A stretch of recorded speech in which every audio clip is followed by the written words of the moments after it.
नमस्कार दोस्तों, टाइटल और थंबनेल देख के आप सभी को अंदाजा लग गया होगा। आज के वीडियो लेक्चर के अंदर हम लोग चर्चा करने वाले हैं आपके बीकॉम प्रोग्राम और ऑनर्स के सेमेस्टर 6 के one of the most important subject GST and custom law को लेकर के। उम्मीद करता हूं आप सभी इत्मीनान से इस वीडियो लेक्चर के दरमियान मेरे साथ आखिरी तक बने रहेंगे। और हाँ, अगर आपको वीडियो हेल्पफुल लगता है, कंटेंट यूजफुल लगता है, तो इस वीडियो को लाइक करके अपने तमाम दोस्तों के साथ शेयर जरूर करेंगे। तो विदाउट वेस्टिंग द टाइम चलिए शुरू करते हैं। माय डियर फ्रेंड, जैसा कि आप सभी मेरी स्क्रीन पे देख पा रहे होंगे, आज का ये हमारा video lecture one shot video lecture होने वाला है, जहां पर हम आपके जीएसटी एंड कस्टम लॉ से जुड़े हुए तमाम most important theory based questions को प्रैक्टिस करने वाले हैं, जिनके इस बार आपके फाइनल एग्जामिनेशन के अंदर रिपीट होने की प्रोबेबिलिटी, पॉसिबिलिटी, संभावना और चांसेस बहुत ज्यादा रहने वाली है। अब ध्यान दीजिएगा, क्योंकि आपके जीएसटी और कस्टम लॉ का जो सिलेबस है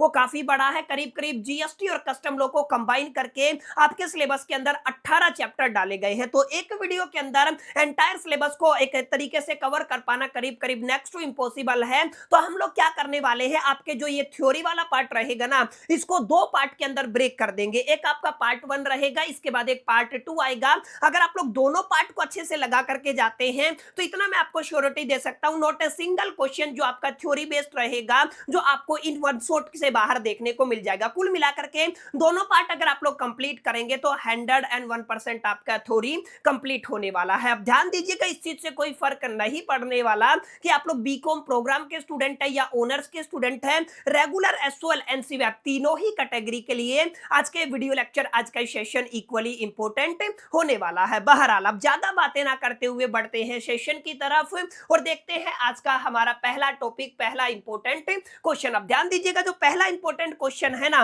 वो आपके पहले चैप्टर से निकाला गया है। ध्यान दीजिएगा, जैसा कि आप सभी जानते हैं, हिंदुस्तान के अंदर except the Jammu and Kashmir 1 जुलाई 2017 को जीएसटी इंपोज कर दिया गया था, जीएसटी इंप्लीमेंट कर लिया गया था। अब जब आप लोग जीएसटी की बात करते हैं, 1 जुलाई 2017 से पहले हिंदुस्तान के अंदर आप सभी को मल्टीपल इनडायरेक्ट टैक्सेस देखने को मिलते थे। अब हुआ क्या कि उन इनडायरेक्ट टैक्सेस के अंदर कुछ ना कुछ खामियां रही होंगी, कुछ ना कुछ डिसएडवांटेजेस रहे होंगे, कुछ ना कुछ उस सिस्टम के अंदर डिफेक्ट रहा होगा, जिसकी वजह से उस सिस्टम को रिप्लेस कर दिया और एक नया टैक्स यहां पे लाया गया, जिसको आप लोग क्या कहते हैं, जीएसटी, जिसको आप लोग गुड्स एंड सर्विसेज टैक्स के नाम से जानते हैं। तो क्वेश्चन क्या कह रहा है, क्वेश्चन कह रहा है कि भाई साहब आपको मेजर डिफेक्ट्स को बताना है किसके अंदर, the structure of the indirect taxes before the GST regime, माने जीएसटी रेजिम से पहले जो आपके इनडायरेक्ट टैक्सेस का जो स्ट्रक्चर होता था, उसके अंदर बुनियादी तौर पे कौन कौन से डिफेक्ट्स होते थे, कौन कौन से ऐसे फेलियर्स थे उसके, जिनकी वजह से जीएसटी को लाना पड़ा। तो ध्यान दीजिएगा, अगर आप लोग जीएसटी से पहले की बात करते हैं तो मैंने क्या बताया सर, हमारे पास मल्टीपल टैक्सेस होते थे। कुछ जो आपके टैक्स है सेंट्रल गवर्नमेंट इंपोज करती थी, लेवी करती थी, कुछ ऐसे टैक्सेस होते थे जिनको आपका स्टेट गवर्नमेंट लागू करता था, जैसे आपका एक्साइज ड्यूटी हो गया, जैसे आपका वैल्यू एडिशन टैक्स हो गया, जैसे आपका सर्विस टैक्स हो गया। यानी कि there are the number of the taxes, indirect taxes के अंदर हमारे पास मल्टीपल टैक्सेस एग्जिस्ट करते थे। और इन मल्टीपल टैक्सेस की वजह से ना, जो आपका एक टैक्स पेयर होता है, उसके दिलो दिमाग और जहन के अंदर एक कॉम्प्लेक्सिटी बनता था, ठीक है, यानी कि एक परेशानी का सबक बनता था, कंफ्यूज हो जाता था पूरा का पूरा मामला। यानी कि जो आपका टैक्स स्ट्रक्चर है ना, वो एक तरीके से कॉम्प्लेक्स हो गया था, उलझ गया था, जिसकी वजह से आपका जीएसटी लाया गया with A slogan one nation one tax, ठीक है ना, यानी कि एक देश है तो एक ही टैक्स होना चाहिए। इतने सारे टैक्सेस को अलग से समझने की, याद करने की जरूरत किसी भी टैक्स पेयर को नहीं है। तो पहला पॉइंट क्या रहेगा सर, पहला पॉइंट रहेगा there is a multiplicity of the taxes, माने आपके जीएसटी से पहले एक्साइज ड्यूटी हो गया, वैट हो गया, सर्विस टैक्स हो गया, अच्छा सीएसटी हो गया, एंट्री टैक्स हो गया, और भी बतेरे टैक्स होते थे जो बेसिकली सेंट्रल गवर्नमेंट और स्टेट गवर्नमेंट द्वारा इंपोज किए जाते थे, जिनकी वजह से कॉम्प्लेक्सिटी क्रिएट होता था। तो ये एक बड़ा डिसएडवांटेज था, जिसकी वजह से वन नेशन वन टैक्स के स्लोगन के साथ जीएसटी को 1 जुलाई 2017 के अंदर except the Jammu and Kashmir implement किया गया था, ठीक है। तो ये आपका पहला कारण रहा। ध्यान दीजिएगा, आपका दूसरा सबसे बड़ा कारण था इनडायरेक्ट टैक्सेस के अंदर कि sir there is a effect called the cascading effect. Cascading effect का मतलब क्या होता है, यहाँ पे ध्यान दीजिएगा, जब भी आप लोग टैक्स के ऊपर, यानी कि आप लोग क्या कह सकते हो, टैक्स ऑन टैक्स हो जाता है ना, जब भी टैक्स के ऊपर टैक्स लागू होता है तो वो इफेक्ट क्या कहलाता है सर, कास्केडिंग इफेक्ट कहलाता है। और ये कास्केडिंग कास्केडिंग इफेक्ट बेसिकली आपका जो जीएसटी से पहले वाला इनडायरेक्ट टैक्सेस का स्ट्रक्चर था ना, वहां पे काफी हद तक देखने को मिलता था। और जब भी टैक्स के ऊपर टैक्स लगेगा तो ऑब्वियस सी बात है, जो आपका गुड्स या सर्विस है उसका जो कॉस्ट है बहुत हद तक बढ़ जाएगा, और उसका जो बेसिकली बर्डन है वो किसके ऊपर पड़ने वाला है, फाइनल कंज्यूमर के ऊपर पड़ने वाला है, जिसकी वजह से आपके गुड्स का प्राइस जनरली ज्यादा देखने को मिलता था।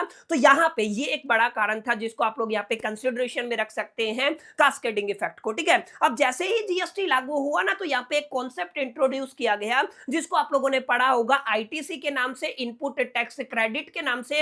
Input tax credit basically cascading effect से बताता है। माने एक जो पर्सन है जो जिसके पास एक आपका आउटवर्ड सप्लाई होता है, एक इनवर्ड सप्लाई होता है, तो बेसिकली उसने इनवर्ड सप्लाई के ऊपर जो आपका टैक्स पे किया है ना, उसको एडजस्ट कर दिया जाता है अगेंस्ट जो उसका आउटवर्ड सप्लाई का लायबिलिटी बनता है, जिसको आप लोग आईटीसी के नाम से जानते हैं। तो कुल मिलाकर के आप लोग कह सकते हो जो आपका प्री जीएसटी एरा के अंदर इनडायरेक्ट टैक्सेस के अंदर there is a effect called the cascading effect and the absence of the ITC input tax credit, ये भी एक बड़ा कारण था जिसकी वजह से आपका जीएसटी बेसिकली लागू किया गया। ठीक है, अब तीसरा पॉइंट आप लोग यहाँ पे लिखेंगे, sir there is a lack of the uniformity. Lack of the uniformity का मतलब क्या है, एक स्टेट है उसके अपने नियम है, दूसरे स्टेट के अपने नियम है, अपने कायदे कानून है, अपने हिसाब से टैक्स रेट डिसाइड हो रहा है। यहाँ पे इस बेसिकली स्टेट के अंदर कुछ चल रहा है, दूसरे स्टेट के अंदर कुछ चल रहा है, तो इसकी वजह से क्या हुआ, यूनिफॉर्मिटी मेंटेन नहीं हो पा रहा था, काफी सारी दिक्कतें होती थी। दैट्स व्हाई हमारे यहाँ पे आपका यूनिफॉर्मिटी को मेंटेन करने के लिए जीएसटी को इंट्रोड्यूस किया गया। अब इसके अलावा जो आपका चौथा पॉइंट रहेगा आपका कॉम्प्लेक्स कंप्लायंस सिस्टम, माने जो यहाँ पे आपके बेसिकली बिजनेसेस होते हैं ना, उनको बेसिकली कंपाइल करना पड़ता था मल्टीपल लॉज के साथ, रजिस्ट्रेशन के साथ, रिटर्न्स के साथ, under the different tax authorities and increasing the compliance burden. माने बतेरी एजेंसीज हैं, बतेरी अथॉरिटीज हैं जो बेसिकली टैक्स कंप्लायंसेस को कॉम्प्लिकेटेड बनाती थी, जिसकी वजह से जीएसटी को लाया गया। तो ये सारे वो आपके फेलियर्स हैं, या मैं कहूंगा डिसएडवांटेजेस हैं या डिफेक्ट है, जो आपको प्री जीएसटी एरा के अंदर इनडायरेक्ट टैक्सेस के केस के अंदर देखने को मिलते थे। इसके अलावा याद रखिएगा सबसे बड़ा पॉइंट है there is a restriction on the inter state trade. ध्यान दीजिएगा, जो आपका इंटर स्टेट ट्रेड होता है ना, उसके ऊपर रेस्ट्रिक्शन देखने को मिलता था। अच्छा, यहाँ पे डबल टैक्सेशन होता था, और याद रखिएगा high cost of the administration. सबसे बड़ी बात क्या है, एडमिनिस्ट्रेशन का हाई कॉस्ट देखने को मिलता था। तो ये कुछ कुछ बुनियादी कारण है जिनकी वजह से मैंने बताया ना, जीएसटी को except the Jammu and Kashmir, आपको याद रखना है सर, आपका 1 जुलाई 2017 को हिंदुस्तान के मेजोरिटी ऑफ द पोर्शन के ऊपर इंप्लीमेंट कर दिया गया, और आफ्टर द 7 डेज अगर आप लोग बात करते हैं तो 7 दिन बाद यहाँ पे जे एंड के अंदर भी आपका बेसिकली जो आपका जीएसटी है वो लागू कर दिया गया था। इस बात को आपको अपने दिलो दिमाग और जहन के अंदर बैठा करके चलना है। ध्यान दीजिएगा, क्योंकि हम लोग जीएसटी पढ़ रहे हैं, वैसे तो आप सभी मेरे से रेगुलर पढ़ते होंगे तो आप सभी जानते भी होंगे, काफी डिटेल में मैंने पढ़ाया हुआ है। अगर आप लोग जीएसटी की बात करते हैं तो मैंने आपको क्लियर समझाया, सर जीएसटी का फुल फॉर्म क्या होता है, गुड्स एंड सर्विसेज टैक्स होता है, हर एक बच्चा जानता है। अभी मैंने ये भी क्लियर कर दिया सर, अगर आप लोग 1 जुलाई 2017 की बात करते हैं तो ये आपका इंप्लीमेंट हो गया था। अब जीएसटी से जुड़े हुए कुछ बुनियादी बातें हैं जिनको आपको समझना है। There is a 2 type of the taxes, first is direct tax and second is indirect taxes. तो डायरेक्ट टैक्सेस और इनडायरेक्ट टैक्सेस की अपनी एक कैटेगरी है। तो आपका जो जीएसटी होता है ना, और साथ साथ में आप लोग कस्टम लॉ की भी बात कर लीजिएगा, तो ये किस कैटेगरी का टैक्स रहने वाला है सर, आपके इनडायरेक्ट टैक्स की कैटेगरी के अंदर आता है। इनडायरेक्ट टैक्स वो टैक्सेस होते हैं जिनके बर्डन को आप लोग शिफ्ट नहीं कर सकते हैं। डायरेक्ट टैक्सेस वो होते हैं, सॉरी, आप जिनके बर्डन को शिफ्ट कर सकते हैं। डायरेक्ट टैक्सेस के अंदर बर्डन के जो आपका टैक्स का बर्डन है उसको शिफ्ट नहीं किया जा सकता है। डायरेक्ट टैक्सेस के अंदर अमूमन हम लोग देखते हैं आपका इनकम टैक्स हो गया, आपका कॉर्पोरेट टैक्स हो गया, वो डायरेक्ट टैक्स की कैटेगरी के अंदर आते हैं। इनडायरेक्ट टैक्स के अंदर आपके दोनों आ गए, जीएसटी भी आ गया और कस्टम लॉ भी आ गया। माने ये जो आपके ऐसे टैक्स हैं जिनके बर्डन को एक पर्सन से, एक व्यक्ति से दूसरे पर्सन के ऊपर शिफ्ट किया जा सकता है। अच्छा, जो आपके टैक्स का नेचर की अगर आप लोग बात करते हैं, इस टैक्स का नेचर कैसा रहेगा सर, आपका रिग्रेसिव नेचर रहेगा सर? एक आपका प्रोग्रेसिव नेचर होता है, एक आपका रिग्रेसिव नेचर होता है। रिग्रेसिव नेचर का मतलब क्या होता है? It is the independent of ability to pay, ठीक है ना? आपका independent of the ability to pay रहेगा, यानी कि आपकी कैपेसिटी है कि नहीं है, इससे कोई फर्क नहीं पड़ेगा, सबके लिए एक समान टैक्स लगेगा। जैसे इनकम टैक्स की बात करते हैं तो इनकम टैक्स का जो नेचर है ना वो प्रोग्रेसिव नेचर होता है। इसका मतलब क्या है? जैसे जैसे इनकम बढ़ेगा तो आपका एबिलिटी बढ़ रहा है पेमेंट का, तो आप लोग ज्यादा टैक्स भरेंगे, टैक्स पे करेंगे। अगर आपका इनकम कम है तो आपको कम टैक्स पे करना पड़ेगा। तो ये आपका प्रोग्रेसिव नेचर हो गया। रिग्रेसिव नेचर का मतलब क्या है? लेटस से आप लोग मान करके चले मेरे को रिमोट खरीदना है, मेरा इनकम 50 लाख सालाना है, तो इसके ऊपर मान लीजिए 10% जीएसटी है,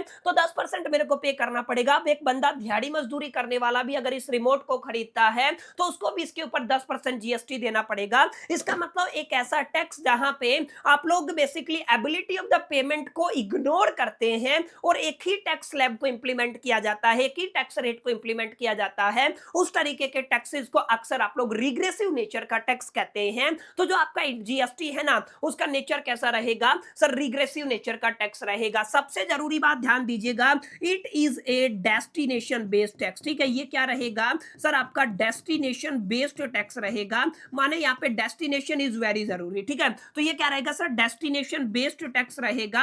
अब डेस्टिनेशन बेस्ड का मतलब क्या है? There is a two party, आप सभी जानते हैं यहाँ पर आपकी दो पार्टियां होती है। लेटस से आपका ये चुन्नू है और यहाँ पे ये आपका Munnu, what ever you can say, हमारे पास दो पार्टी है, ठीक है? अब यहाँ पे जो सर्विस प्रोवाइड करता है उसको आप लोग क्या कहते हैं सर? आप लोग सप्लायर कहते हैं, ठीक है ना? और आपका जो बेसिकली जो पर्सन है जो सर्विस रिसीव करता है, गुड्स रिसीव करता है, उसको आप लोग यहाँ पे क्या कहते हैं सर? आप लोग यहाँ पे रेसिपेंट कहते हैं, ठीक है? तो यहाँ पे हम दोनों की लोकेशन पर चर्चा करेंगे। जीएसटी जो टैक्स आपका डेस्टिनेशन बेस्ड टैक्स, ठीक है ना? एग्जैक्टली सर्विस कहां पे रेंडर हुआ है या गुड्स कहां पे डिलीवर हुआ है, कहां से चला था, this is going to be very very important अगर आप लोग यहाँ पे लेवी ऑफ द जीएसटी की बात करते हैं। अब काफी बच्चों को लग रहा होगा कि सर ये सारी बातें तो हम लोग पढ़ चुके हैं, तो ध्यान दीजिएगा आप में से मेजोरिटी ऑफ द बच्चे ऐसे रहेंगे, मेजोरिटी ऑफ द स्टूडेंट्स ऐसे हैं जो रेगुलर नहीं पढ़े हैं। अब अगर आप लोग रेगुलर पढ़े होंगे तो आप सभी जानते होंगे बहुत डिटेल में जाकर के एंटायर सिलेबस मैंने कंप्लीट किया, तो हम लोगों ने एक एक चैप्टर के ऊपर 5-5 घंटा बात किया है।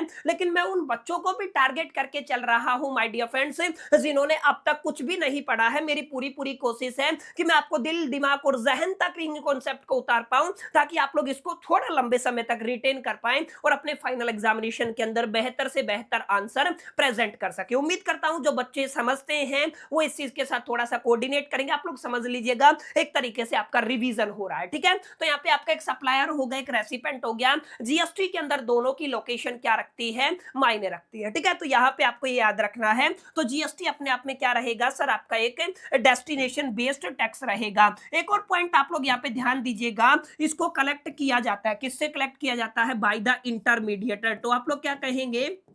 आप लोग कह सकते हो कलेक्टेड बाय द इंटरमीडिएटर। तो इनको कौन कलेक्ट करता है सर? जितने भी आपके इंटरमीडिएटर्स होते हैं ना वो क्या करते हैं सर? इसको कलेक्ट करते हैं, ठीक है? और गवर्नमेंट को पे करते हैं, ठीक है? अच्छा एक चीज और याद रखिएगा, जो आप लोग जीएसटी पे करते हैं ना, यानी कि जो आपका टैक्स पेयर होता है उसके पास दो मैकेनिज्म होते हैं, एक आपका आरसीएम होता है, एक आपका एफसीएम होता है। ये पहले ही पता होना चाहिए। आरसीएम का मतलब होता है रिवर्स चार्ज मैकेनिज्म, एफसीएम का मतलब होता है फॉरवर्ड चार्ज मैकेनिज्म। गांठ बांध लीजिए, यहां से सवाल आएगा ही आएगा, ठीक है? तो फॉरवर्ड चार्ज मैकेनिज्म होता है, एक आपका रिवर्स चार्ज मैकेनिज्म होता है, ठीक है? तो इस चीज को आपको अपने दिलो दिमाग और जहन के अंदर रखना है। एक और पॉइंट मैं यहां पे आपको क्लियरली बता देना चाहता हूं, ध्यान दीजिएगा। जीएसटी की वजह से आपका जो एमआरपी है प्रोडक्ट का वो इंक्रीज हो जाता है, यानी कि प्राइस इंक्रीज होता है, ठीक है? आप लोग क्या कहेंगे सर? आपका प्राइस क्या हो जाता है? इंक्रीज हो जाता है। आपके गुड्स या सर्विसेज का प्राइस इंक्रीज होने की वजह से ये योगदान देता है इन्फ्लेशन के अंदर इंक्रीज होने में, ठीक है ना? यानी कि इन्फ्लेशन का टैक्सेस से भी बड़ा संबंध होता है। तो जीएसटी जब आप लोग लागू करेंगे, ऑब्वियस सी बात है, तो आपका टैक्स बढ़ेगा, टैक्स आप लोग लगाएंगे तो उसका प्राइस बढ़ेगा, प्राइस बढ़ेगा तो महंगाई बढ़ा, ठीक है ना? तो इस चीज को आपको अपने दिलो दिमाग और जहन के अंदर बैठा करके चलना है। तो जीएसटी को जब भी आप लोग टैकल करते हैं तो इन तमाम बातों को आपको अपने दिलो दिमाग और जहन के अंदर उतार लेना है ताकि किसी भी कॉन्सेप्ट की भूमिका को, किसी भी कॉन्सेप्ट के बेस को आप लोग इजीली तैयार कर सके। आई होप कितनी बातें आपको क्लियर रही रही होंगी और जीएसटी से जुड़ा हुआ ये कॉन्सेप्ट आपको समझ में आ गया होगा, एक क्लैरिटी मिल गया होगा कि भाई साहब जीएसटी का क्या सीन रहने वाला। अब यहाँ पे ध्यान दीजिएगा, यहाँ पे हमारे पास मल्टीपल एक्ट्स हैं जो बेसिकली जीएसटी को गवर्न करते हैं या जीएसटी जिनके थ्रू गवर्न होता है। एक आपका रहेगा आपका सीजीएसटी एक्ट, याद रखिएगा आपका क्या रहेगा, सीजीएसटी एक्ट 2017 रहेगा। इसके बाद आपका रहेगा एक आपका आईजीएसटी एक्ट, दोनों को याद रखना है। एक आपका आईजीएसटी एक्ट कितना रहेगा सर, 2017 रहेगा। क्लियर है? तो इस बात को भी आपको अपने दिलो दिमाग और जहन के अंदर बैठाना है। दोनों एक्ट काफी इंपॉर्टेंट है, आपके एग्जामिनेशन के अंदर दोनों के सेक्शंस का हवाला दिया गया है। अब एक इंपॉर्टेंट बात और जो मैं आपको बताना चाहता हूं स्पेसिफिकली, अगर आप लोग जीएसटी की बात करते हैं तो यहाँ पे ध्यान देने वाली बात क्या है, यस जो जीएसटी है ना, जीएसटी हिंदुस्तान के अंदर इसको बेसिकली यहाँ पे ध्यान दीजिएगा, हमारे जीएसटी का ड्यूअल स्ट्रक्चर रहने वाला है। सर ड्यूअल स्ट्रक्चर का मतलब क्या है आप लोगों को समझना है। हिंदुस्तान एक डेमोक्रेटिक कंट्री है, रिपब्लिक कंट्री है, पावर का डिस्ट्रीब्यूशन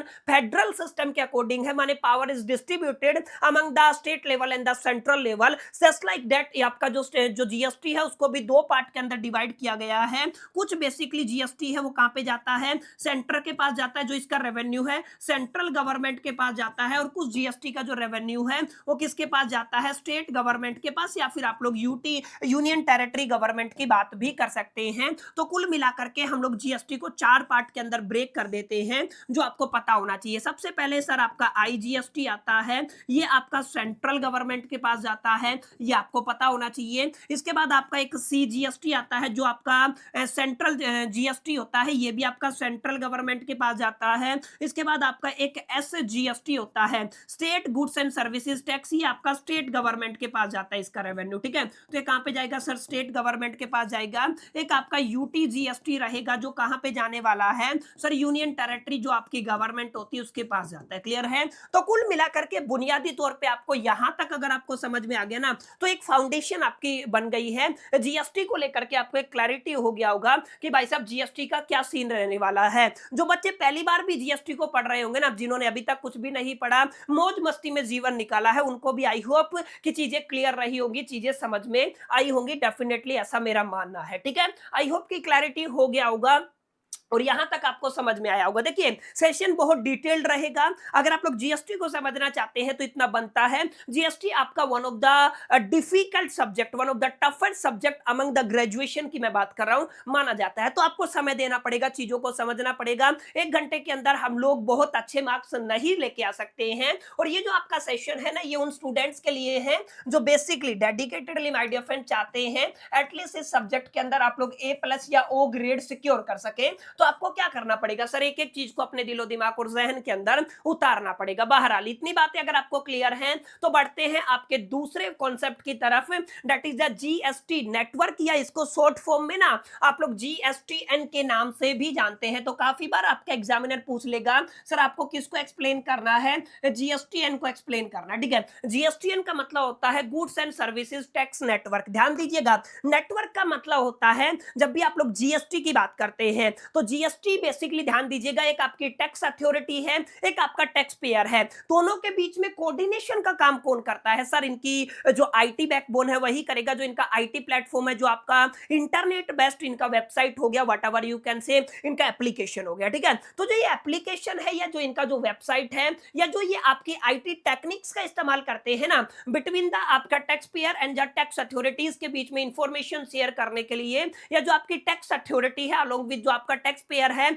उनके बीच में ब्रिज का जो काम करता है वो क्या कहलाता है, जीएसटी नेटवर्क कहलाता है। जस्ट लाइक आप लोग कह सकते हैं सर जीएसटीएन है ना आपके पूरे के पूरे जीएसटी स्ट्रक्चर का आईटी बैकबोन है। ये क्या है सर, आपका आईटी बैकबोन है, और इसी इनिशियली और आज भी ये आपका NPO not for profit organisation है, जिसका मेजॉरिटी स्टेक आज भी गवर्नमेंट होल्ड करता है for the security purpose and privacy purpose. ठीक है, तो आपको इसको अपने दिलो दिमाग और जहन के अंदर उतारना है कि अगर आपके जीएसटीएन से सवाल आए तो जीएसटीएन का मीनिंग क्या होता है। ठीक है, अच्छा एक इंपॉर्टेंट बात और है, इसको बनाया गया था, ध्यान दीजिएगा, कंपनीज एक्ट का हवाला देकर के, यानी कि इसका जो एक्सप्लेनेशन है कहां पे मिलेगा, इसको बनाया गया था सर आपके कंपनीज एक्ट 2013 के अकॉर्डिंग। एक सेक्शन हम लोग पढ़ते हैं, that is the section number 8। याद रखिएगा, सेक्शन नंबर 8 का ताल्लुकात किससे रहने वाला है सर, आपके जीएसटीएन से रहने वाला है। और जैसा कि मैंने आपको बताया, अगर आप लोग इसको कहते हैं जीएसटीएन, तो ये अपने आप में नॉन गवर्नमेंट, देखिए आपका वैसे क्या है,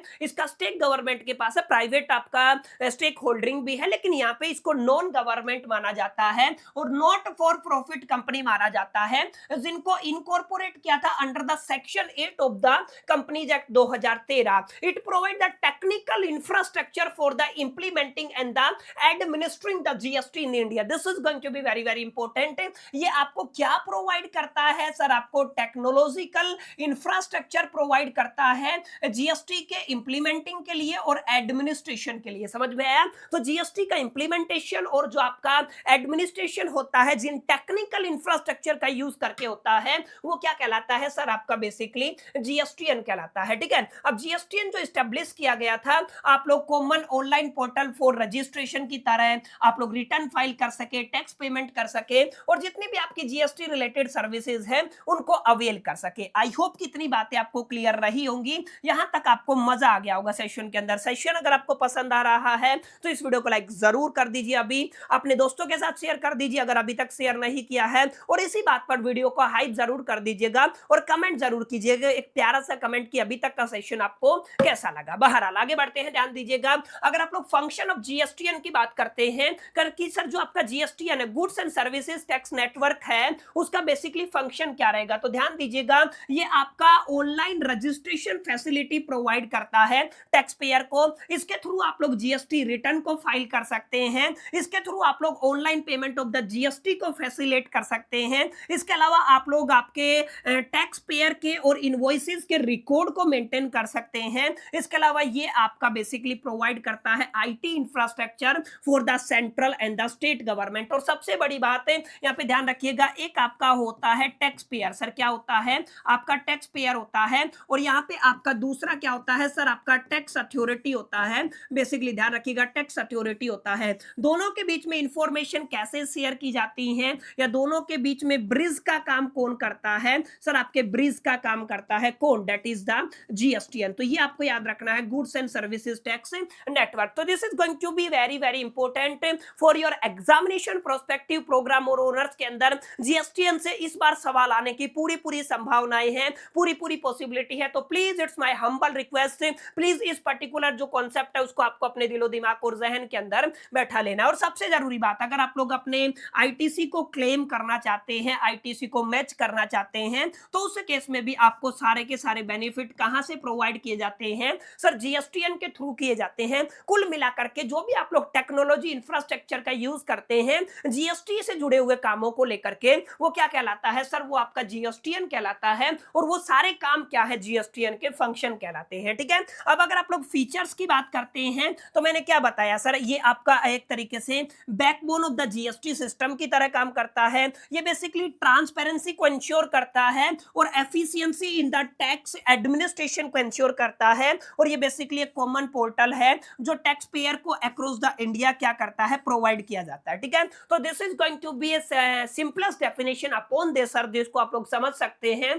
कि जीएसटीएन का क्या मीनिंग है, फंक्शन क्या है, फीचर्स क्या है। एक छोटा सा एग्जांपल मैंने दिया हुआ है, बाकी बेस मैंने तैयार करा दिया, कंपनीज एक्ट का हवाला मैंने दे दिया, कौन सा सेक्शन जरूरी है, किस सेक्शन के थ्रू इसका निर्माण किया गया था, क्या करने के लिए निर्माण किया गया था। ठीक है, तो this is going to be crazy question according to your examination. ठीक है, तो इस चीज को आपको अपने दिलो दिमाग और जहन के अंदर बैठा लेना। अभी तक जो हमने क्वेश्चन पढ़ा है ना, उसके हिसाब से अब ध्यान दीजिएगा, ये कुछ इसी तरीके का क्वेश्चन है, लेकिन इसको घुमा करके पूछा गया। काफी बच्चे कंफ्यूज हो सकते हैं, लेकिन अगर आप लोग क्वेश्चन को पढ़ेंगे तो क्लैरिटी होगा। What is the rational of the GST, माने जीएसटी को इंप्लीमेंट करने के पीछे क्या थॉट प्रोसेस था, इसको आपको एक्सप्लेन करना है। What are the major defects in the structure of the indirect taxes, ये मैं करवा चुका हूं। मेजर डिफेक्ट्स क्या थे सर, आपका कॉम्प्लिकेशंस था, अलग अलग टैक्सेस एग्जिस्ट करते थे, कास्केडिंग इफेक्ट था, आईटीसी इनअवेलेबल था, टैक्स कंप्लायंसेस के अंदर प्रॉब्लम थी, ये सारी बातें आप लोग कर सकते हैं। लेकिन एक सवाल पूछा, जीएसटी का रेशनल को आपको एक्सप्लेन करना है, तो इसका क्या मीनिंग है, ये आप लोग एक बार मेरे को कमेंट बॉक्स में बता दीजिए, फिर हम लोग कंटिन्यू करते हैं।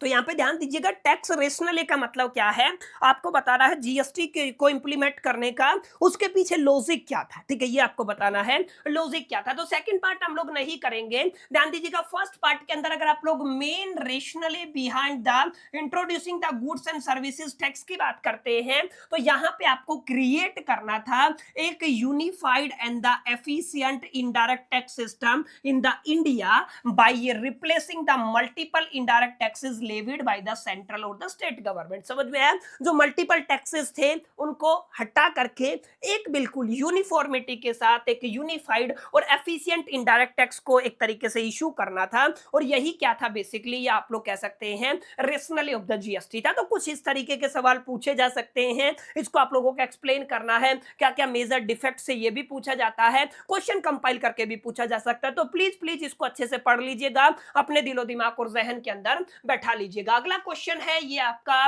What are the rationale of the GST. Again वही है, क्या क्या डिफेक्ट्स थे, तो multiplicity of the taxes, cascading effect, lacks of the uniformity, जो आपके कॉम्प्लेक्स कंप्लायंसेज हो गए, उसके बाद आप लोगों ने रिस्ट्रिक्शन लगाया होता है इंटरस्टेट सप्लाई के ऊपर, डबल टैक्सेशन और हाई एडमिनिस्ट्रेशन कॉस्ट, ये सारे पढ़ चुके हैं, तो इस पे हम लोग चर्चा नहीं करेंगे। अब इसके अलावा एक और काफी इंपॉर्टेंट टॉपिक है जो आपके एग्जामिनेशन के प्रोस्पेक्टिव से काफी अहम इंपॉर्टेंट और जरूरी रहेगा, जिसको आप लोग कहते हैं जीएसटी काउंसिल। जी हाँ, आप लोगों ने बिल्कुल सही सुना, जीएसटी काउंसिल से एक सवाल पूछा जाता है, तो आपको इसको भी अच्छे से पढ़ना। सर ये जीएसटी काउंसिल क्या होता है, ध्यान दीजिएगा। जीएसटी काउंसिल अपने आप में एक decision making related to the GST के केस में ये एपेक्स बॉडी होता है, सुप्रीम बॉडी होता है, सुप्रीम नहीं कहेंगे, एपेक्स बॉडी होता है, शीर्ष पर बैठा हुआ बॉडी होता है। वैसे जो आपका जीएसटी काउंसिल है ना, वो एक आपका कॉन्स्टिट्यूशनल बॉडी होता है, ठीक है, ये क्या होता है, कॉन्स्टिट्यूशनल बॉडी होता है, और जीएसटी के अंदर जो भी मेजर डिसीजन लिए जाते हैं वो जीएसटी काउंसिल के अंदर लिए जाते हैं।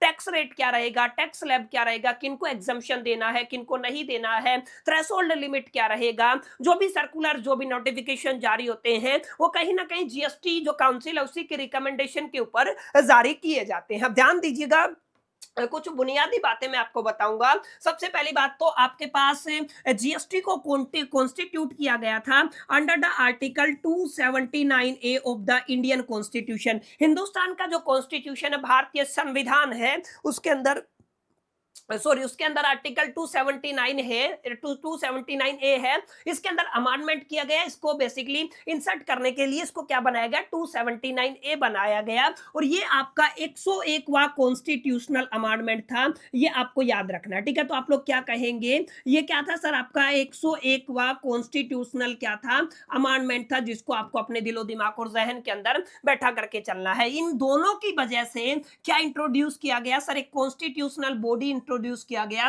जिसका क्या नाम रखा गया, जिसका नाम रखा गया सर आपका जीएसटी काउंसिल, जो अभी हम लोग पढ़ रहे हैं, ठीक है। तो यहाँ पे आप लोग ध्यान दीजिएगा, अगर आप लोग जीएसटी काउंसिल की बात करते हैं तो it is the most important body under the GST system, या फिर आप लोग एक शब्द इस्तेमाल कर सकते हैं, this is the apex body. आप लोग क्या कहेंगे सर, ये आपका शीर्ष बॉडी, शीर्ष पर बैठा हुआ बॉडी होता है, इसको आप लोग एपेक्स बॉडी के नाम से जानते हैं। It was constituted under the article 279A of the Indian constitution and the 101 constitutional amendment act 2016। इसको आप लोग backbone of the GST law भी कह सकते हैं, because it make the recommendation on all major matters related to the GST. मैंने बताया जो भी आपके जीएसटी के संदर्भ में जितनी भी बातें होती हैं, जीएसटी के संदर्भ में जितने भी डिसीजन लिए जाते हैं, वे on the recommendation of the GST council लिए जाते हैं। तो आप लोग कह सकते हैं अपने आप में काफी अहम इंपॉर्टेंट और जरूरी ये आपकी बॉडी रहती है in the case of the GST. अब ध्यान दीजिएगा, यहाँ पे composition is going to be crazy, ये आपको याद करना है। यहाँ पे आपका जो जीएसटी काउंसिल का चेयरपर्सन है वो यूनियन फिनेंस मिनिस्टर होता है। अगर आप लोग मेंबर की बात करते हैं तो आपके union minister of state for the finance है, और अगर आप लोग मेंबर की बात करते हैं तो यहाँ पे आपके finance minister of the all state को रखा गया है, ठीक है। अगर आप लोग फंक्शन की बात करते हैं कि सर जीएसटी काउंसिल का फंक्शन क्या होता है, तो मैंने बताया था कि सर जीएसटी रेट क्या रहेगा, इसका रिकमेंडेशन जीएसटी काउंसिल देता है। सर आपका एग्जम्पशन के लिए बेसिकली थ्रेशोल्ड लिमिट क्या रहेगा, ये भी रिकमेंड कौन करता है, जीएसटी काउंसिल करता है। ये आपका model GST law and the principle of a levy को कौन बेसिकली रिकमेंड करता है, जीएसटी काउंसिल करता है। ये बेसिकली डिस्प्यूट्स को रिजोल्व करता है between the centre and the state government, इसको याद रखना है। ये आपका रिकमेंड करता है special provision for the north east and the special category states के लिए। इसके अलावा याद रखिएगा suggested provision related to the ITC, ITC के लिए जो भी आपके प्रोविजन है उनको, या फिर आप लोग कहेंगे जीएसटी एडमिनिस्ट्रेशन के लिए सारे रिकमेंडेशन कहां से आते हैं, सर आपकी जीएसटी काउंसिल से आते हैं। That's why this body is very very important for the GST, ठीक है। तो जीएसटी के प्रोस्पेक्टिव में, जीएसटी के लिहाज में ये बॉडी काफी अहम, इंपॉर्टेंट और जरूरी रहेगी। तो इसको भी आपको याद रखना है, अपने दिलो दिमाग और जहन के अंदर बैठा करके चलना। अगर आप लोग जीएसटी काउंसिल की इंपॉर्टेंस की बात करते हैं तो पूरे देश के अंदर जीएसटी लॉ को यूनिफॉर्मिटी के साथ इंप्लीमेंट किया जाए, इस चीज का इंश्योरिटी किसका काम है, सर आपकी बेसिकली जीएसटी काउंसिल का काम है। ये बेसिकली प्रमोट करता है cooperative federalism between the centre and state को। इसके अलावा आप लोग कह सकते हैं सर ये प्रोवाइड करता है flexibility to modify the tax structure as per the economic need, ठीक है ना। जो भी आपकी इकोनॉमिक नीड है उसके हिसाब से यहाँ पे फ्लेक्सिबिलिटी है कि आप लोग टैक्स स्ट्रक्चर को मॉडिफाई कर सकते हैं। तो this is all about the क्या कहेंगे जीएसटी काउंसिल, जिसको आपको अपने दिलो दिमाग और जहन के अंदर बैठा लेना है, क्योंकि जीएसटी काउंसिल से ना आपके एक सवाल अक्सर आपके एग्जामिनेशन के अंदर देखने को मिलता है, ठीक है। तो अभी तक हमने बेसिकली जो आपका जीएसटी क्या होता है इसको समझा, ठीक है ना। जीएसटी से पहले इनडायरेक्ट टैक्सेस होते थे, उनके अंदर क्या क्या डिफेक्ट्स है, उनको कैसे रिप्लेस किया, इस मुद्दे पर चर्चा किया हम लोगों ने। GST and goods and services tax network के ऊपर चर्चा किया। इसके अलावा हम लोगों ने जीएसटी काउंसिल के ऊपर चर्चा किया। अब एक सवाल थोड़ा सा घुमा करके पूछा गया है, आपको जीएसटी नेटवर्क के ऊपर कमेंट करना है, इसके फंक्शंस को बताना है और जीएसटीएन पोर्टल को बताना है। तो अभी आपको क्लियर करवाया ना जीएसटीएन क्या होता है, फंक्शन क्या होते हैं, इंपोर्टेंस क्या होती है, वो तमाम बातें आप लोग यहाँ पे लिख दीजिएगा और एग्जामिनेशन के अंदर पूरे पूरे नंबर ले आइएगा, ठीक है। तो ये आपको क्लियर करना है। सेम क्वेश्चन रिपीट हुआ है, मैं आपको इसीलिए डाल के दिखा रहा हूं और इसके आंसर भी इसीलिए आप में लेके आया हूं ताकि आपको समझ में आंसर को कैसे फ्रेम करना है, किस तरीके से क्वेश्चन के आंसर को लिखना है। This is going to be crazy thing in your examination GST के पेपर के अंदर, ठीक है। चलिए आगे बढ़ते हैं। अच्छा एक इंपॉर्टेंट बात और है, ध्यान से समझिएगा, यहाँ पे मेरे को कुछ बुनियादी बातें आपको समझानी पड़ेगी कि sir there is a transition period. Transition period का मतलब क्या है, ध्यान दीजिएगा। आपका एक प्री जीएसटी एरा है, तो इसका मतलब आप लोग क्या कहेंगे, सर एक दौर था हिंदुस्तान के अंदर जहां पर आप लोग क्या कहेंगे, सर आपका इनडायरेक्ट टैक्सेस एग्जिस्ट करते थे, ठीक है। यहाँ पे आपके क्या थे सर, इनडायरेक्ट टैक्सेस थे और बतेरे इनडायरेक्ट टैक्सेस थे। हम लोग एक की बात नहीं कर रहे हैं, जैसे अभी अभी आपने पढ़ा। सबसे पहले आप लोग क्या कहेंगे, सर आपका वैल्यू एडिशन टैक्सेस था, ठीक है ना। इसके अलावा आप लोग क्या कहेंगे, सर आपका सर्विस टैक्सेस था, ठीक है ना। इसके अलावा आप लोग क्या कहेंगे, there is a multiple taxes, ठीक है ना। सर्विस टैक्स के अलावा आप लोग सी सेट की बात करेंगे या फिर मल्टीपल टैक्सेस और भी थे हमारे पास, ठीक है ना। जैसे आप लोग यहाँ पे कस्टम ड्यूटी की बात कर सकते हैं, फिर आप लोग मल्टीपल में एटसेट्रा लिख देता हूं, ठीक है, अभी दिमाग में नहीं आ रहा तो ध्यान दीजिएगा। हमारे पास मल्टीपल टैक्सेस होते थे, ठीक है। अब पूरा का पूरा जो स्टेट है ना, स्टेट के रेफरेंस में मैं बात कर रहा हूं, सेंटर के रेफरेंस में नहीं बात कर रहा हूं, ठीक है ना। अब सेंटर के लिए जो मेन रेवेन्यू का सोर्स था ना, ध्यान दीजिएगा, मेन रेवेन्यू का जो सोर्स था वो कौन था, सर ये इनडायरेक्ट टैक्सेस थे। लेकिन एक ऐसा टाइम आया, एक ऐसा समय आया, दैट इज द 1 जुलाई। ध्यान रखिएगा, इसकी तैयारी तो बहुत पहले से की गई थी, लेकिन वो आपका 1 जुलाई 2017 ऐसा डेट था जिसके ऊपर इनको रिप्लेस करके, सब्सम्ड करके हमारे पास एक बेसिकली एक आपका वन नेशन वन टैक्स करके जीएसटी को इंट्रोड्यूस किया गया, गुड्स एंड सर्विसेज टैक्स को इंट्रोड्यूस किया गया, ठीक है। अब यहाँ पे सबसे बड़ी समस्या ये है कि इसको यूनिफॉर्मिटी के साथ, ध्यान दीजिएगा, किसके साथ, यूनिफॉर्मिटी के साथ एक तरीके से इंप्लीमेंट करने में समय लगने वाला था, ठीक है। यानी कि यूनिफॉर्म इंप्लीमेंटेशन में बड़ा टास्क था, ठीक है ना। और यहां से रेवेन्यू को निकाल पाना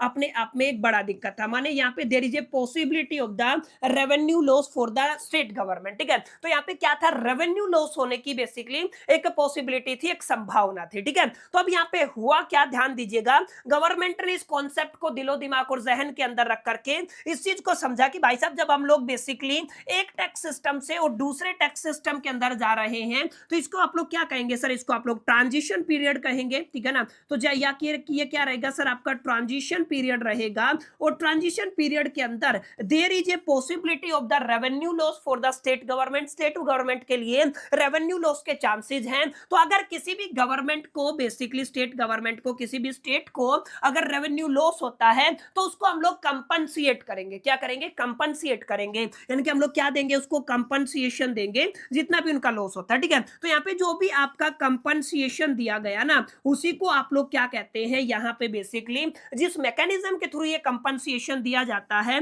उसको आप लोग कहते हैं स्टेट कंपनसेशन मैकेनिज्म। तो आप लोग क्या कहेंगे सर, इसको आप लोग क्या कहेंगे, इसी को आप लोगों ने क्या बोला, स्टेट कंपनसेशन मैकेनिज्म। अब यहाँ पे एक बड़ा सवाल आता है कि सर ये जो स्टेट कंपनसेशन मैकेनिज्म है यहाँ पे आपने बेसिकली कहा कि स्टेट गवर्नमेंट को पैसा मिल जाएगा जितना भी लॉस हुआ है उसका, ये आएगा कहां से, कंपनसेट कहां से करेगी, सेंट्रल गवर्नमेंट।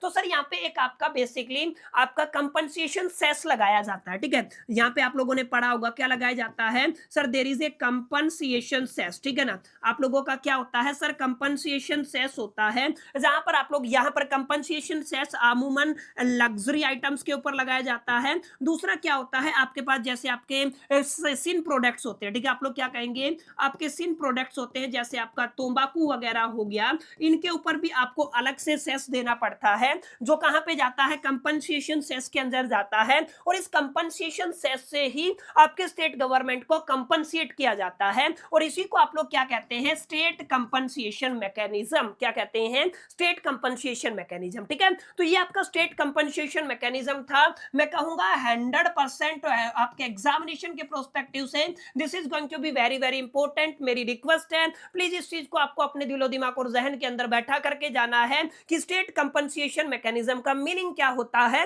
और इसके पीछे का कॉन्सेप्ट क्या था, इसको आपको समझना है, ठीक है। अब यही सवाल यहाँ पे पूछा गया है कि write a short note on the state compensation mechanism provide under the GST law to compensate the state for the loss of revenue. तो जैसा कि मैंने आपको बताया कि यहाँ पे ध्यान दीजिएगा, स्टेट कंपनसेशन मैकेनिज्म को इंट्रोड्यूस किया गया था आपके तमाम स्टेट्स को कंपनसेट करने के लिए अगर कोई भी लॉस होता है रेवेन्यू का arising due to the implementation of the GST, GST के इंप्लीमेंटेशन के टाइम पे स्टेट को अगर कोई नुकसान हुआ रेवेन्यू का तो उसको कंपनसेट किया जाएगा। इसको प्रोवाइड किया गया था under the goods and services tax compensation to the state act 2013 के थ्रू। अब ध्यान दीजिएगा, under the GST many indirect taxes levied by the state were mirrored into the single, ये सारी बातें मैं आपको बता चुका हूं, ठीक है। सबसे जरूरी बात है जो आपको यहां पे लिख के आनी है कि सर जो आपका स्टेट कंपनसेशन मैकेनिज्म है, पूरा कॉन्सेप्ट तो मैंने समझा दिया, अब यहाँ पे समझिएगा फीचर्स क्या है सर। ये जो आपका बेसिकली